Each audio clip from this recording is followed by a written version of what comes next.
Today, we are checking out one of the only HomeKit enabled doorbells on the market that's available for shipping next month, called the Yobi. Let's check it out. Welcome back, friends. If this is your first time here, my name is Eric. If you're into smart homes, home automation, and especially HomeKit, you're definitely in the right place. Today's video is a part of my HomeKit series, and for full disclosure, Yobi did send this out to me for a full honest review, but that's not going to sway my opinion in one way or another. If I don't like something, I'm definitely going to let you know. I'm also going to be leaving a link down below to my full write-up and full pros and cons list on my website, so definitely check that out. And if you do want to pick this up, I will be leaving a affiliate link down below also. So like I mentioned, Yobi is a part of a very small number of HomeKit enabled doorbells. I think the only one that's available for order right now costs like $700 US. It's just crazy. There's another one that's been announced, but they haven't done any pre-orders or anything.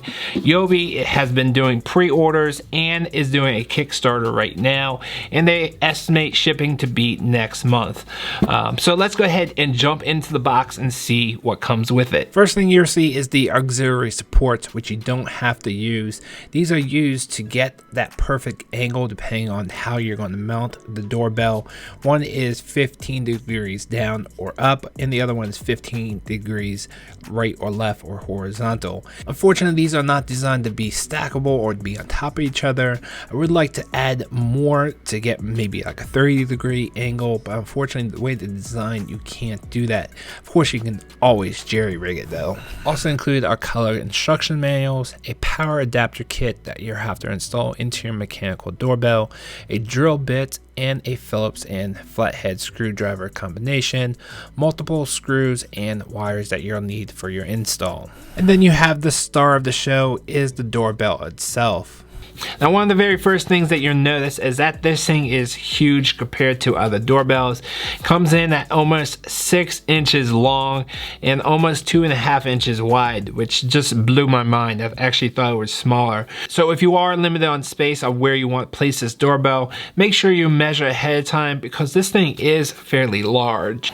Now, if gold is not your color, I totally get it. It doesn't go with a lot of houses, and personally, I don't like the gold color, but not to worry. You can actually take off that gold bracket, and actually in the installation you can actually spray paint it if you want, let it dry, and then put it back together. Now, I will be doing that to my own in the near future, so if you want to see what I do, definitely check out my Instagram account. But when it comes to the actual doorbell button that is gold also, you can mask that off and you can spray paint that also if you want to, but personally I think I'm just going to leave that alone. That way it doesn't interfere with the button itself.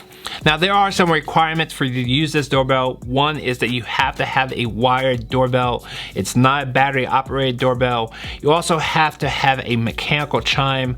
I couldn't get information on the digital chime, and the instructions only tell you about mechanical chimes, so I'm assuming it only works with mechanical chimes. If that's not true, I'll definitely update the show notes down below. And then you also need to work with HomeKit. So if you're not an Apple user, unfortunately this will not work for you, and you need a HomeKit hub, which it could be a HomePod, could be a Apple TV which runs tvOS 10.3 or above, or iPad as a HomeKit hub. So as long as you have one of those sitting in your house, you're good to go. Now, to install this is pretty much like any other smart doorbell on the market. First thing you want to do is go to your electrical box and turn off the power, just to be on the safe side. You will have to install a power kit in the mechanical chime. I'm not quite sure if this will work with the digital chime. I couldn't get information on that. If I find out, I'll definitely update the show notes down below. But all you need to do is plug this into your mechanical chime with 2 wires. You have to unscrew a couple of screws and stick this little power adapter. It's not hard to do, but it does take a little bit of time just to make sure none of the wires or harnesses are actually hitting the mechanical chime.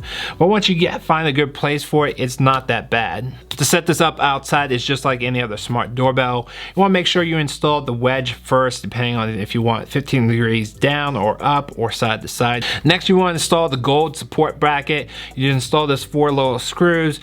Go ahead and get the doorbell out and unscrew the 2 screws in the back of the doorbell and connect your wires. They do provide additional wire extensions if you need to use those. It doesn't matter which wire goes to which screw, you just want to make sure they're securely fastened, but don't go ahead and put the doorbell in just yet. Once you have that connected, go ahead, go back downstairs and turn back on the power, and then come back up and go ahead and connect this to HomeKit. You'll first have to go into your Wi-Fi settings and select the Yobi as a new device, and then select whichever Wi-Fi network you want to connect this to, and then go into HomeKit, hit the plus on the top right corner, hit add accessory, then you have to scan the QR code on the back of the device, which that's the only place they put it, so that's why I didn't want you to install the doorbell just yet, and then just wait for it to process. It only takes like 10 seconds to do, and it'll walk you through the next steps of adding it to a room, naming the motion sensor, and that's pretty much it. HomeKit is super easy. Next, go ahead and make sure you tuck in the wires and put in the doorbell. You do want to use the little screw on top. That's your security screw. It is just a Phillips head screwdriver, so pretty much anyone can steal your doorbell. Unlike other doorbells, it's not a proprietary screw and there is no warranty, so if it gets stolen, unfortunately it's on you. But personally, I don't mind taking the risk of that, but I would like to see a proprietary screw just to make it a little bit more difficult for thieves. Alright, there I am. Let's see how much lag there is. It's actually pretty good. I look okay. Let's go inside and do a few more tests. Now, one of the very first things that you might see in the HomeKit or have questions about is where is HSV or HomeKit Secure Video? Unfortunately, there is no storage on this device. There's no SD card and there's no HSV currently. They couldn't tell me if that feature is coming or not. So fingers crossed it will be, because this thing is pretty much just a live camera with very few uses. If it's just, you know, a HomeKit camera with no HomeKit Secure Video. So hopefully that's coming very soon. Also in HomeKit, you can see you have your live feed, and then you also have a tile for a motion sensor, which you'll have to separate out later if you want to, or you can keep them together. So you can get a notification either for motion or for doorbell ring, or one or the other. You don't have to have both. It's up to you and your personal preference. Did notice the notifications for the motion sensor did go off quite often, even though they did mention that it does have smart PIR motion sensors, but unfortunately I didn't find them to be that smart because they went off all the time, either with the wind blowing, the trees, or just cars going by. It just went off all the time, and I actually turned off notification because it went off so often. So hopefully they can work on that smart motion sensor a little bit more, because right now it is a little bit of a headache. Now, when it came to audio quality, I did find it just to be okay. It wasn't great. It dropped every now and then, and it was delayed maybe 1 or 2 seconds. But for the most part, I could hear people and people could hear me fairly well.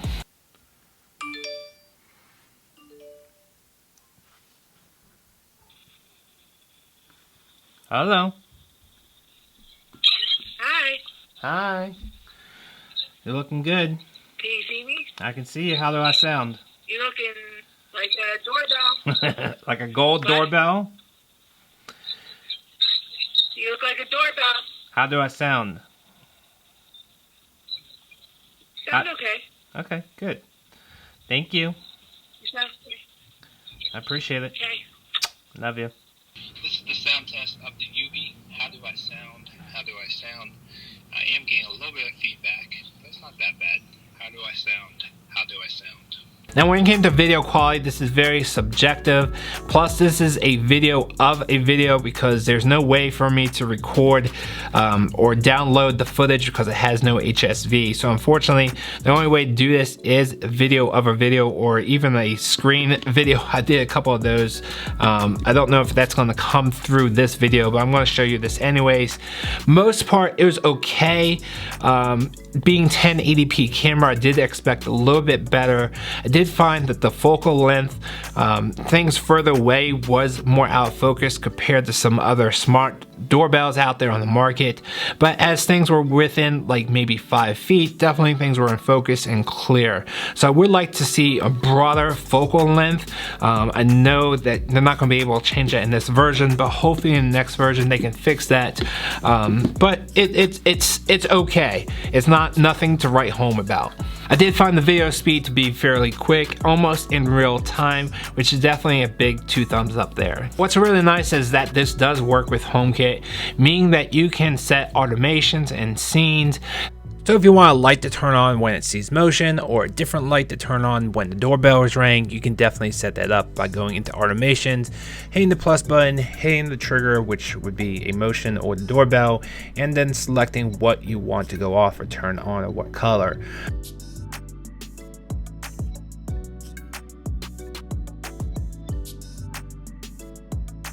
And when it came to the night vision, I did find it to be fairly good. I could see 40, 50, 60 feet away with the 4 infrared lights. And as when people came close to the door, I could definitely see their face fairly well. Lights. I got the night lights. I could cut the outside lights on. How do I look? How do I sound? They do mention the field of vision is 180 degrees, so you can see pretty wide. Unfortunately, when it came to the vertical field of vision, I was a little disappointed. I really couldn't see packages right in front of the door, unlike some other smart doorbells that really give you that fish eye lens that you can see everything. I kind of felt this was too narrow and you couldn't see in front of you that well.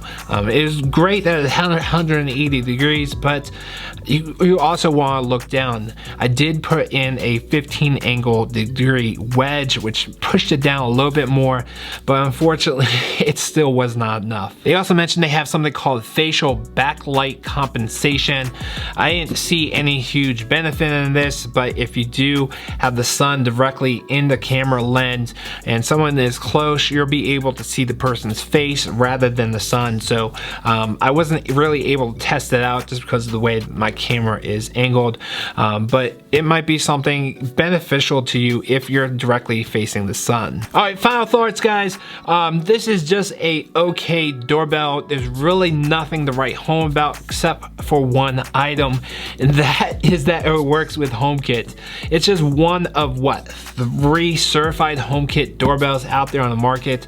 One that costs like $700, one that you can't even pre-order yet, and then this one is just under $200. You can get cheaper on Kickstarter right now, and that's it for certified doorbells. So they do have a one-up because it's definitely something that you can order right now, and on Kickstarter they say it's going to be released next month or shipped next month, so you can definitely get this.